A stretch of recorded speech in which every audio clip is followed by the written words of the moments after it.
조선의 마지막 학녀 덕혜옹주 읽기 세 번째 시간입니다. 환영합니다. 안녕하세요. 김수남 작가와 문예통통에 오신 모든 분들을 주님 이름으로 환영하며 축복합니다. 네, 저희 오늘 여기 토론토는 여기가 캐나다 토론토예요. 저희가 21년 전에 이민 와서 지금 토론토에 살고 있는데요. 온도가 많이 올라서 오늘 영상 날씨였어요. 계속 요 며칠 5도, 6도 이렇게 포근한 날이어가지고 저도 이제 봄맞이 대청소를 오늘 했거든요. 지하에 있는 것들 이렇게 정리하는데 저희 아이들이 4명인데 위에 3명이 결혼을 다 했어요. 그래서 아이들이 사용하던 물건들 이제 나눠줄 것들 그리고 또 버려야 될 것들이 있는데 그 사이 제가 챙기지 못했던 것들 오늘 하다 보니까 하루가 금방 지났어요. 그리고 저녁 식사 또 오늘 좀 다른 날보다 늦게 하고 또 설거지하고 그러다 보니까 시간이 자정이 금방 지났습니다. 그리고 제가 또 올해 김수남 권사와 그 성경 일독 2021년 성경 일독하는 거를 유튜브로 만들었거든요. 처음 그거 1월 1일부터 시작해서 1년 그 스케줄대로 매일 3장, 4장, 어떤 때는 2장, 어떤 날은 5장 읽는 날도 있고요. 그 길이에 따라서 지금 그렇게 하고 있거든요. 그래서 그거는 이제 미리 항상 또 챙겨 놓고 이거 소설 읽는 건 아무래도 제가 우선순위에서 좀 밀리다 보니까 빨리 다 읽고 싶은데 오늘도 정말 스케줄이 많아가지고요. 못 읽고 뒀다가 지금 자기 전에 그래도 조금이라도 저도 읽고 싶어서 다시 여러분들 뵈러 왔습니다. 많이는 못 읽더라도 한 20분이라도 오늘 읽고 자려고 여러분 뵈러 왔습니다. 그럼 어제 그 읽던 뒤로요. 오늘 45쪽이거든요. 비밀을 함께 나누니 부터 시작하겠습니다. 덕혜옹주 이야기 이미 잘 아시고요. 또 그 영화도 보셨을 거고 한데 우리가 이제 문예통통 시간이니까요. 다른 분들이 쓰신 글을 읽으면 굉장히 그거 읽는 거가 본인이 쓰는 거에 큰 도움이 됩니다. 그래서 저도 지금 소설을 맨날 써보고 있는 중이에요. 그래서 권비영 작가님이 쓴 덕혜옹주 읽어보면서 아 이분은 이렇게 표현했구나, 아 이런 부분 이렇게 표현하니까 정말 읽기도 좋고 이해하기도 좋구나 그런 거 느끼면서 읽을 수가 있거든요.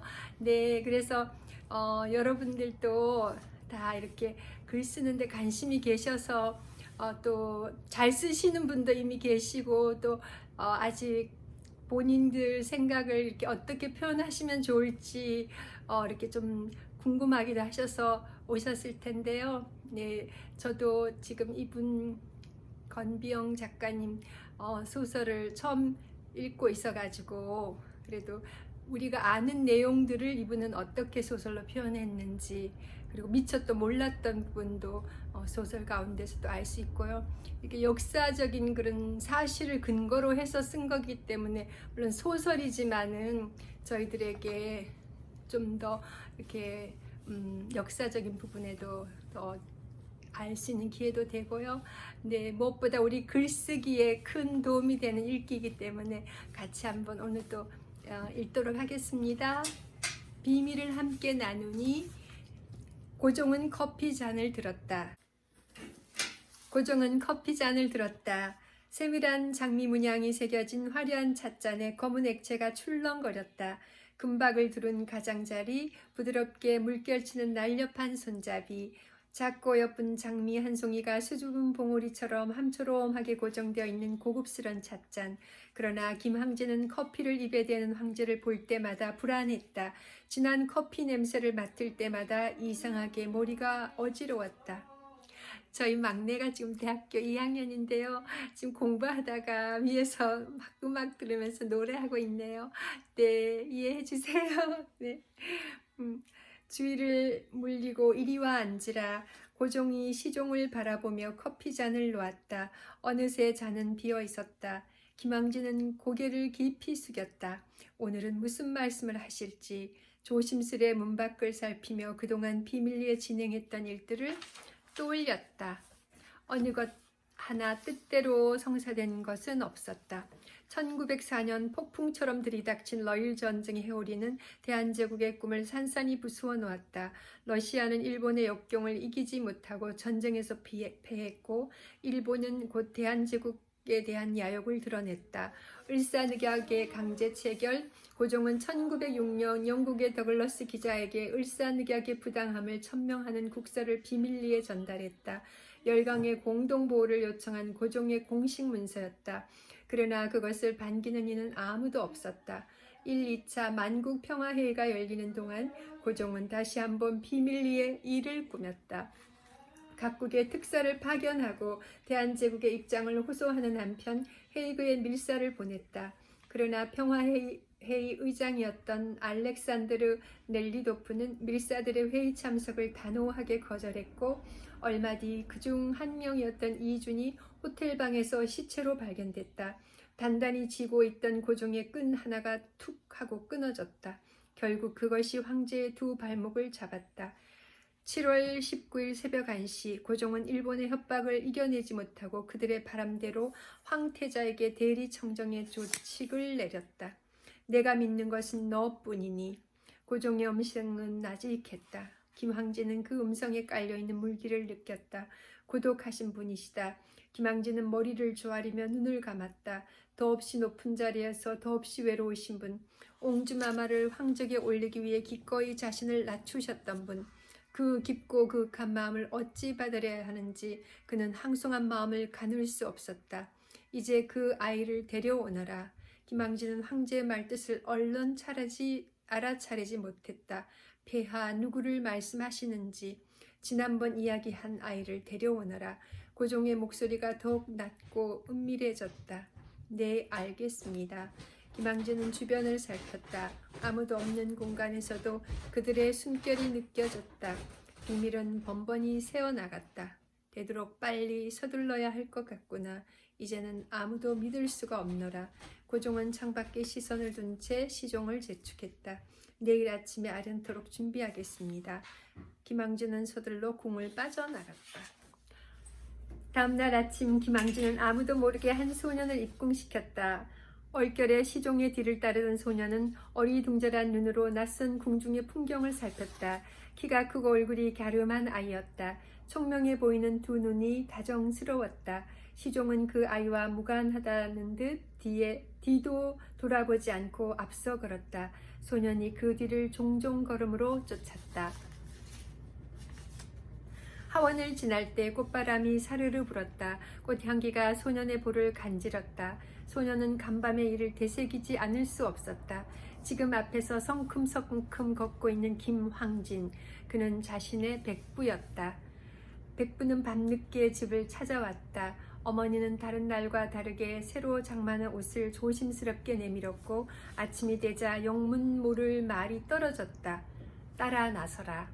자주 뵐 수 있는 분이 아니었다. 따라 나서라는 말을 예사로 할 뿐도 아니었다. 갈 곳도 이유도 모르는데 누구도 그 말에 토를 달지 않았다. 소녀는 처음으로 용기를 내었다. 백부님 어디로 가십니까? 그냥 따라오면 된다. 백부는 표정을 흐트러뜨리지 않은 채 소년을 내려다보았다. 소년은 고개를 돌려 아버지를 바라봤다. 아버지가 고개를 끄덕였다. 백부가 저만치 앞서자 그가 소년의 귀에다 속삭이듯 일러주었다. 황제께서 너를 데려오라 하셨다. 네? 황제께서요? 소년의 놀란 눈을 보고 아버지가 가만가만 손을 내저었다. 입을 다물라는 뜻이다. 조용히 따라가서 시키는 대로만 하고 오면 된다. 소년은 흐트리짐 없는 백부의 등을 보며 자신도 허리를 꼿꼿이 세웠다. 하지만 주위의 시선을 빼앗기다 보니 걸음이 조금씩 느려졌다.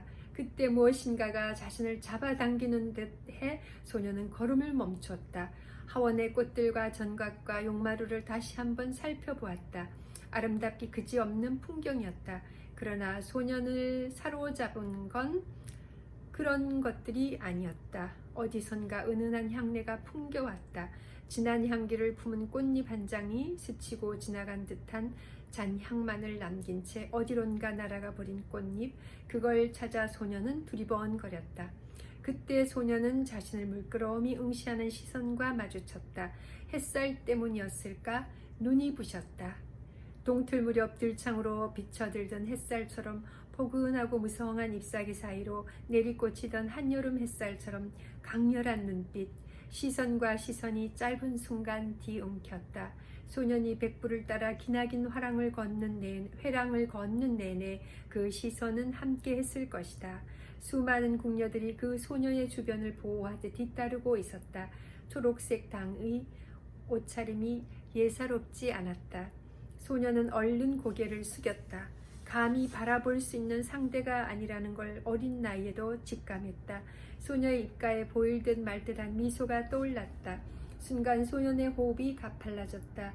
이상스레 가슴이 뛰었다. 그는 자신도 모르게 고개를 더욱 깊이 숙였다. 그때 앞서가던 백부가 걸음을 멈추고 돌아봤다. 아, 마마, 소신의 조카이옵니다. 김항진이 예를 갖출 동안 소녀는 꼼짝도 않고 서 있었다. 등에서 식은땀이 흘렀다. 소녀는 용기를 내어 소녀의 얼굴을 다시 훔쳐보았다. 궁 안에 있는 사람들은 이처럼 다 고운가? 화려하게 치장하지 않았으나 기품이 넘쳤고 맑은 얼굴은 수정처럼 빛났다. 소녀는 마음을 다잡고 이번엔 소녀를 똑바로 쳐다보았다. 소녀가 그 시선을 대담하게 받아냈다. 소녀는 어쩐지 울고 싶어졌다. 난생 처음 찾아온 이 감정을 아직 뭐라 불러야 할지 몰랐다. 어떻게 다루어야 할지도 몰랐다. 두 다리가 부들부들 떨렸다. 소녀가 손으로 입을 가리며 설핏 웃었다. 백부가 재촉하지 않았다면 소녀는 그 자리에서 한 발짝도 떼지 못했을 것이다. 저 아이로구나. 소녀 곁에 서 있던 늑수루의 한 여인이 그를 보고 혼잣말처럼 중얼거렸다. 소녀가 호기심 가득한 눈으로 여인을 올려다보았다. 유모, 그게 무슨 말이야? 저 아이를 알아? 소녀의 말에 여인은 도리지를 쳤다. 아, 아니옵니다. 아무것도 아니옵니다. 저 아이로구나 하는 유모의 말뜻을 그때는 누구도 알 수 없었다. 하지만 소녀는 그 말이 평생토록 자신의 귓가를 울릴 거라는 예감에 사로잡혀 온몸을 부르르 떨었다. 내 이름이 무엇이냐? 김장한이옵니다. 소년이 단정한 목소리로 대답했다. 내 이야기는 익히 들었다. 황궁하옵니다. 고종은 소년을 유심히 살펴보았다. 음전하고 조용한 아이였다. 내가 왜 여기 왔는지 알고 있느냐? 모르옵니다. 고종은 김황진을 일별한 뒤 다시 소년에게로 눈길을 돌렸다. 내 너를 부마로 삼을 생각이다. 소년은 자신의 귀를 의심했다. 부마라면 임금의 사위, 즉 황제의 딸을 배필로 맞이하게 된다는 의미가 아닌가. 상상조차 하지 못한 일이었다. 낯빛이 썩 좋지 않구나. 마음에 내키지 않는 일이더냐? 소년은 대답하지 않았다. 옆에서 시립하고 있던 김항진의 얼굴이 일그러졌다. 폐하, 너무 갑작스러운 말씀인지라 아직 무슨 뜻인지 헤아리지 못한 듯 하옵니다. 소년이 고개를 들어 백부를 보았다. 부마가 된다는 게 어떤 의미인지 소년은 잘 알고 있었다. 얼마나 황송한 일인지도 역시나 잘 알았다. 그런데도 소년은 너무도 갑작스러워 입을 열 수가 없었다. 초조해하는 김황진과 달리 고종은 한결 느긋한 표정이었다. 헤아리지 못하는 게 아니라 너무도 잘 헤아리고 있는 듯 하구나. 선뜻 대답하지 못하는 건 그 때문이지. 고종은 일본이 옹주를 채가기 전에 딸의 약혼을 진행시키고 싶었다. 가장 믿을 만한 시종의 조카와 연을 맺어둔다면 옹주의 일본행을 막을 수 있을 듯 했다. 하지만 그 전에 김장한이 어떤 아이인지 직접 눈으로 확인하고 싶었다. 아무리 일각을 다투는 일이라 해도 가장 아끼는 옹주의 배필을 무턱대고 정할 수는 없는 노릇이었다. 소년이 주저앉듯 무릎을 꿇더니 곧이어 부복했다. 고종은 소년을 내려다보았다. 작은 등이 떨리고 있었다. 너무 가분한 처사이십니다. 다시 한번 통촉하여 주시옵소서. 목소리도 떨리고 있었다. 하지만 고종은 자신의 의사를 분명히 밝히는 모습이 오히려 마음에 들었다. 만국의 한을 품고 사는 쓸모없는 노인의 부탁이라 생각하거라. 옹주는 곁에서 지켜줄 사람이 필요하다. 강인하고 현명하며 성심으로 대해줄 그런 사람이 필요하다. 너를 보니 믿음이 간다. 내 믿음에 화답하겠느냐? 소녀는 고개를 들어 다시 백부를 보았다. 안절부절 못하던 백부가 나직한 목소리로 타이르듯 말했다. 너도 아까 뵙지 않았더냐? 내가 예를 올렸던 마마를 기억하느냐? 그분이 바로 옹주마마이시다. 순간 소년의 눈이 반짝 빛났다. 시선과 시선이 마주쳤던 그 짧은 순간이 번개처럼 스치고 지나갔다. 고종은 다시 소년에게 물었다. 괜찮다. 너의 의중을 밝히거라. 소년은 이 말을 바닥에 대고 큰 소리로 답했다. 명을 받들겠습니다. 고종은 한시름 놓았다는 듯 길게 한숨을 내쉬었다. 용상에서 일어나 소년의 손을 잡고 일으켰다. 소년은 감히 고개를 들지 못했다. 가슴이 터질 듯했다. 고종은 그 모습을 온화한 눈길로 내려다 보았다. 흡족한 마음으로 밤을 보낸 고종은 다음날 눈을 뜨자마자 김황진을 찾았다. 그러나 아무런 기척이 없었다. 아침 커피를 준비해 올리던 상궁만이 모습을 보일 뿐이었다.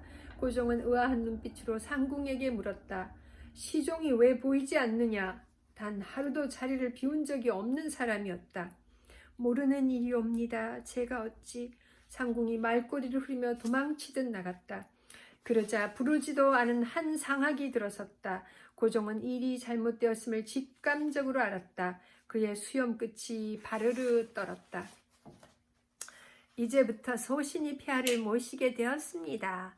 한상학, 그는 윤덕이 보낸 하수인이었다. 이로써 모든 게 분명해졌다. 김황진이 사라지고 한상학이 나타났다는 건 그가 준비했던 계획이 무산되었다는 걸 뜻했다. 세상과 이어졌던 끈이 또다시 떨어져 나갔다. 고종은 절망했다. 어찌하여 자네가? 저는 국내부에서 시키는 대로 할 뿐입니다. 한상학이 고개를 숙인 채 대답했다. 그토록 즐기던 커피였건만 고종은 거들떠보지도 않았다. 커피가 차갑게 식어갔다. 대신 그의 가슴속은 뜨겁게 달구어졌다. 고종은 끓어오르는 분노를 간신히 억눌렀다. 자신의 뜻도 묻지 않은 채 이루어진 처사에 대해 꾸짖고 싶었다. 누구에게라도 호통치고 싶었다. 당장 김황진을 데려오라 소리치고 싶었다. 아나무인의 몰입애들에게 서슬프런 어명을 내리고 싶었다. 하지만 그것은 마음속의 소용돌이일 뿐이었다. 김황진을 데려오라 했다가는 오히려 그가 큰 해를 입으리라. 쉽게 내어줄 거였다면 이처럼 소리 없이 그를 사라지게 하지도 않았을 게다. 고종은 자신의 가슴을 조용히 쓸어내렸다. 부르기 전에는 나타나지 말라. 고종은 자신의 동선을 쫓는 한상학을 보며 냉정하게 말했다. 소신은 폐하를 모셔야 합니다. 물러가라 했으니. 고종이 호통을 쳤다. 그러나 한상학은 전혀 기죽지 않았다. 외려 떨떠름한 표정으로 물러나 방 주변을 감시했다. 고종은 진저리를 치며 탄식했다.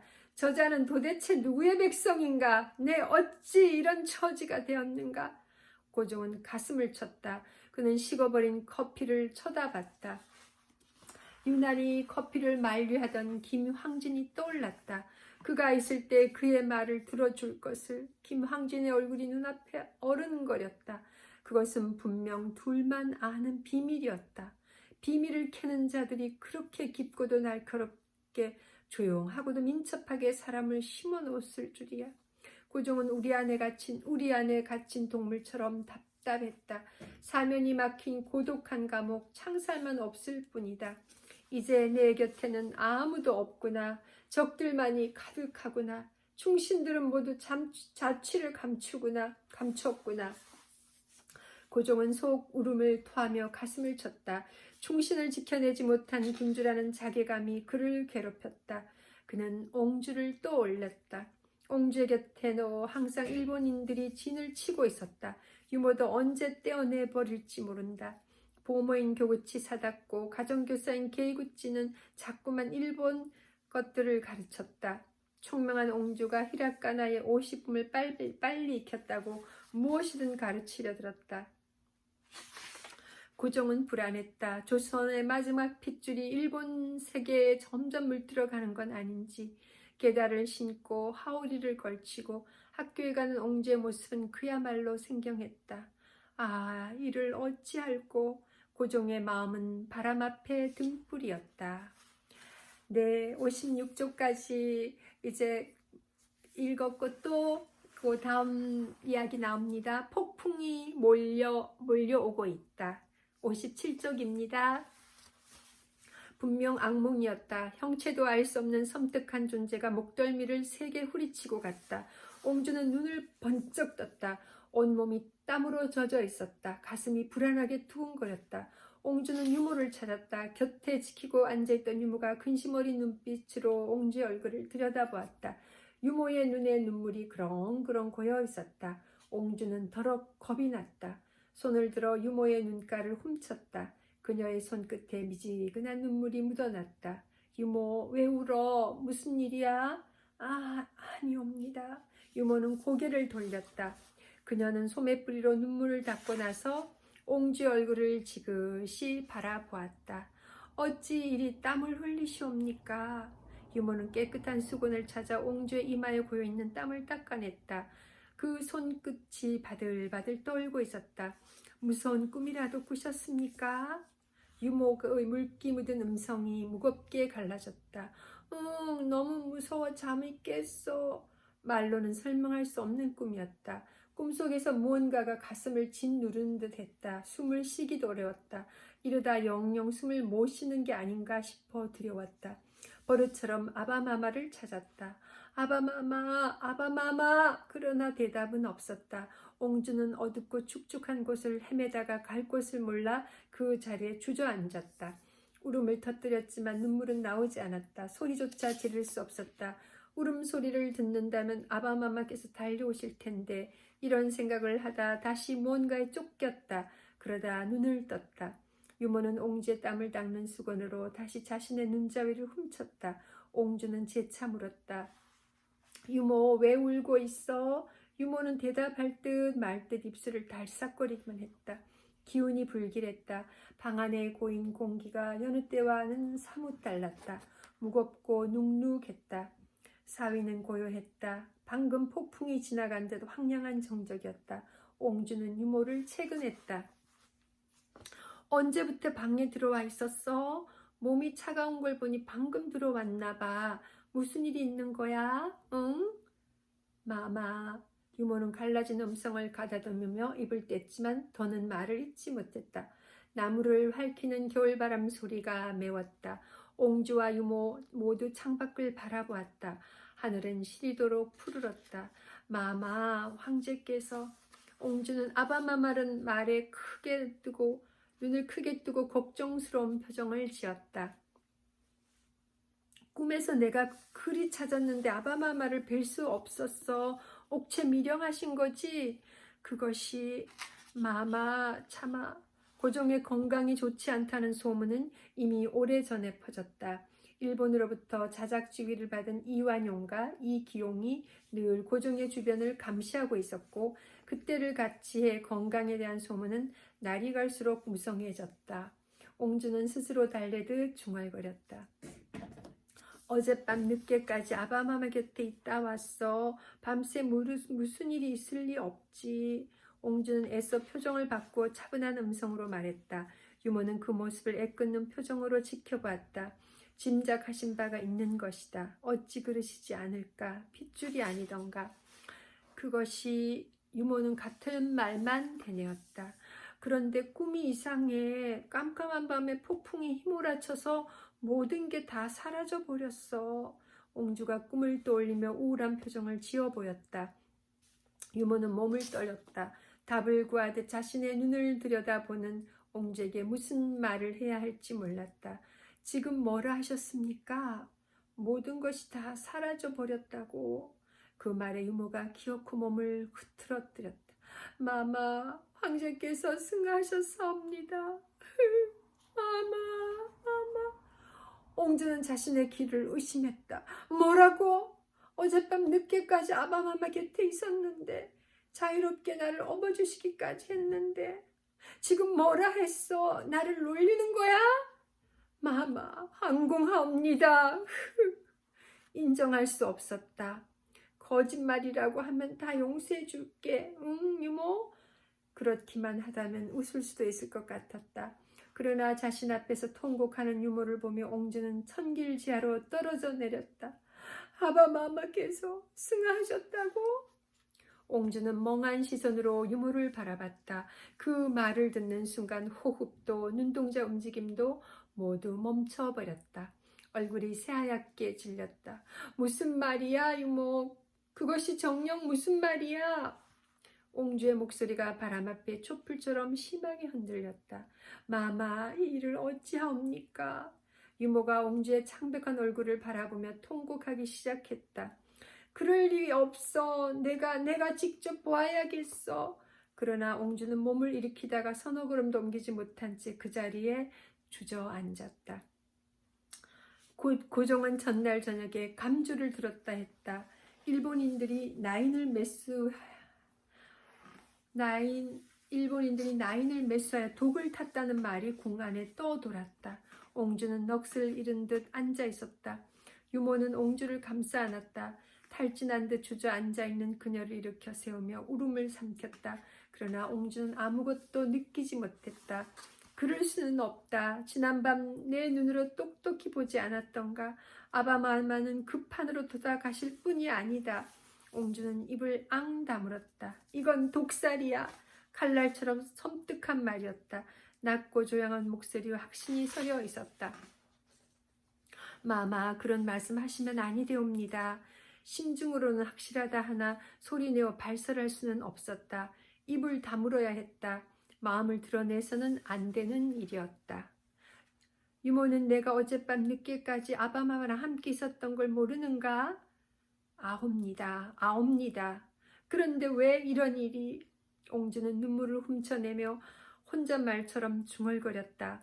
갑자기 자리에서 벌떡 일어났다가 발밑에서 누가 잡아당기기를 한 것처럼 모로 쓰러졌다. 이모가 황급히 그녀를 일으켰다. 유령 같은 얼굴을 마주하는 마음이 찢어질 듯 아팠다. 마마, 정신 차리소서, 마마. 옹주는 쉬 깨어나지 못했다. 열이 오른 옹주의 몸은 불덩어리처럼 뜨거웠다. 가드라랗게 숨을 쉬고는 있으나 금방이라도 툭 끊어질 것처럼 미약하기 짝이 없었다.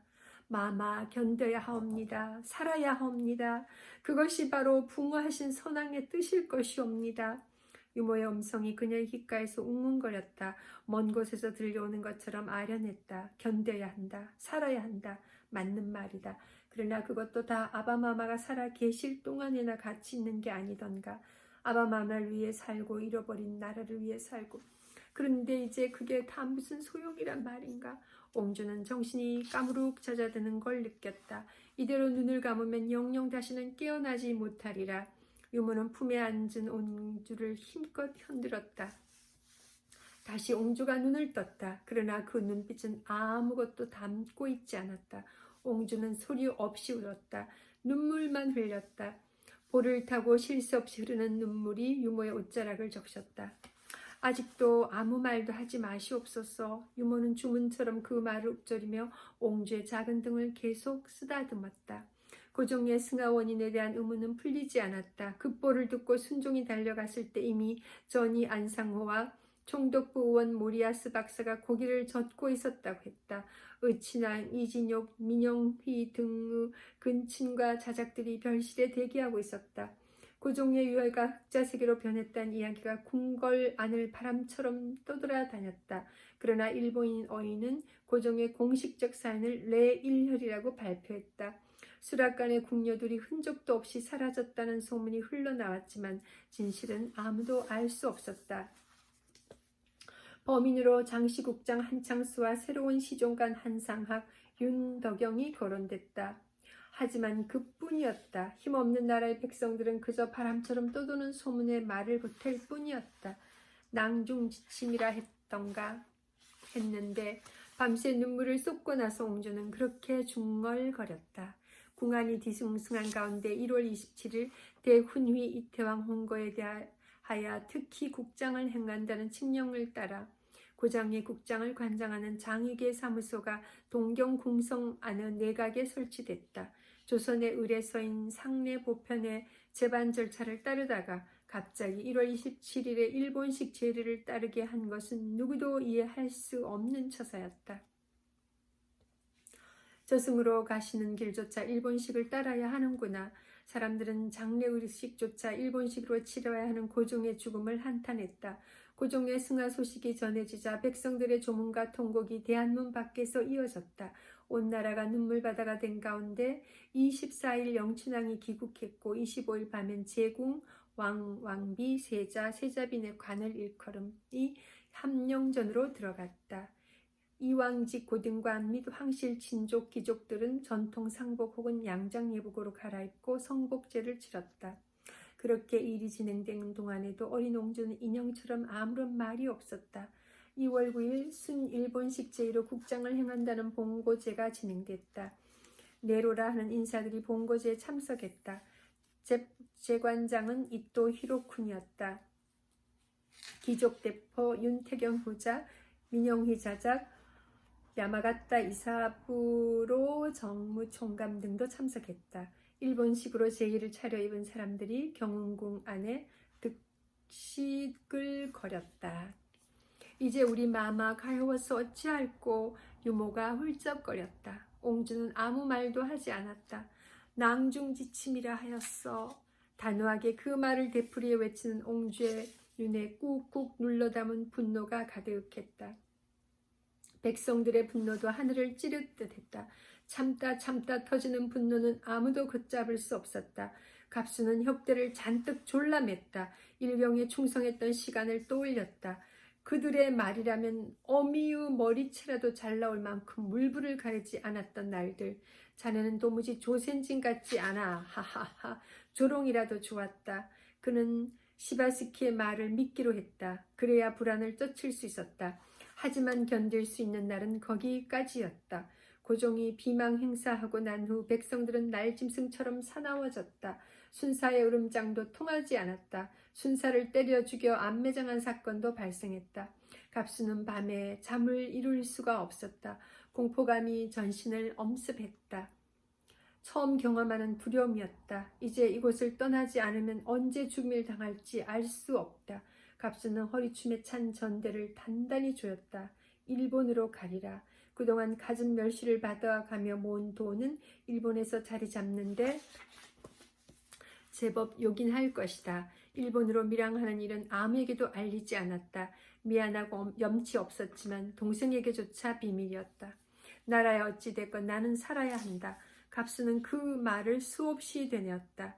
바깥에 이미 짙은 어둠이 내려앉아 있었다. 갑수는 조용히 집을 빠져나왔다. 불 꺼진 집을 돌아보니 불현듯 서글펐다. 동생은 심부름을 핑계삼아 친척집에 보내두었다. 친척집이라고 해야 6촌이 넘는 촌수니 갑수가 사라진 후 기수를 돌보아 줄 리 만무했지만 코앞에 동생을 두고 떠나기에는 마음이 편찮았던 탓이다. 늘 부담스러웠던 동생은 그렇게 떨쳐내었다. 야반도주란 게 이런 것이구나 생각하는 갑수는 걸음을 재촉했다. 인천항에서 새벽 1시에 뜨기로 돼 있는 밀항선을 타려면 서둘러야 했다. 저녁 늦게까지 주재소에서 열심히 일하는 척했으니 그를 의심할 사람은 없을 것이다. 갑수는 내심 자신의 주도 면밀함에 감탄하며 고개를 주걱거렸다. 어둠을 타고 마을 어귀를 벗어날 즈음이었다. 갑자기 시커먼 형체가 앞을 가로막았다. 일본 순사 미루였다. 눈앞이 날카롭고 잔인한 사내였다. 그는 사사건선 갑수를 걸고 넘어졌다. 만세사건으로 잡혀 들어오는 조선인들을 제대로 치주하지 않았다고 윽박질렀다. 너도 같은 조센징이잖아. 그러니 봐주는 거 아니야? 갑수는 그런 의심을 받을수록 더 거칠게 사건 연루자들을 치조했지만 그는 흡족해하지 않았다. 지난번 있었던 시바스키는 그래도 인간적이었다. 이 시간에 어딜 가시나 빈정거리는 말투였다. 팔짱을 끼고 갑수를 노려보는 미루는 이미 갑수의 계획을 알고 있는 듯했다. 아득했다. 그러나 주저앉을 수는 없었다. 갑수는 헛기침을 하며 미루를 바라봤다. 아, 미루 형사님이 늦은 시간에 웬일이십니까? 너스를 떨었지만 떨리는 목소리를 숨길 수는 없었다. 내가 먼저 물었지. 그는 허리춤에 찬 칼에 손을 갖다 대며 냉랭하게 말했다. 허승을 잡으러 가는 길이요. 내가 추격하는 독립군이지요. 그 순간 왜 허승이 생각났을까? 미루의 입가에 차가운 미소가 감돌았다. 독립군? 그놈과 내통 하나? 우리 기밀을 빼돌리는 거 아니야? 갑수가 그만큼 배포있는 인물이 아닌 걸 알면서도 그는 빈정거렸다. 그는 위아래로 갑수를 훑어봤다. 비켜주시오. 늦게 가면 그를 놓칠지도 모르오. 갑수는 마음이 급했다. 밀양 시간에 맞추려면 서둘러야 했다. 갑수가 걸음을 떼자 미루가 앞을 가로막고 칼을 빼들었다. 옷을 벗어봐. 마치 모든 것을 다 알고 있다는 듯한 말투에서 갑수는 움찔했다. 왜 이러시오?